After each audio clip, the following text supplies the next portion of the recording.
Happy midweek to you, Toronto West. One of the things that amazes me is that there's such an emphasis on the preservation of the history and the culture of the Black people of this world in all the diaspora that they represent. And I drew my mind to a text in the Bible, Deuteronomy 6 verses 6 and 7, where God is leaving a heritage to the Israelites as they have just come out of Egypt. And he speaks to his servant Moses, and he says to Moses, Moses, tell my people that these are the commandments I'm going to leave them. Then he says this, teach them to your children diligently. Teach them day and night. He said, even if you got to write it on your doorposts, if you've got to repeat it on a daily basis, whatever you have to do, teach them this heritage on a daily basis.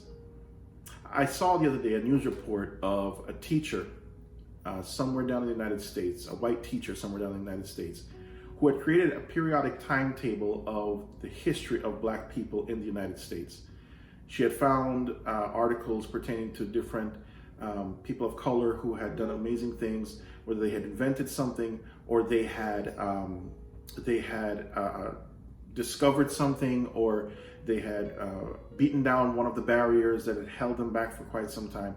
And it was a huge periodic table she had created about the Black history and Black culture in the United States, and from where they came, from the origination of the Black culture. And I thought to myself, what a wonderful thing that there's all this emphasis, especially in the month of February, being placed on the preservation of Black culture.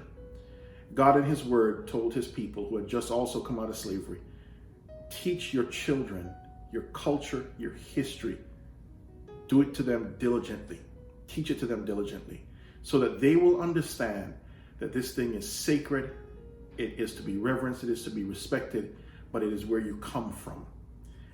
And we have a greater heritage to teach our children. We have this heritage called the gospel of Jesus Christ. In ancient times, back then, it was taught through what is known as the oral tradition.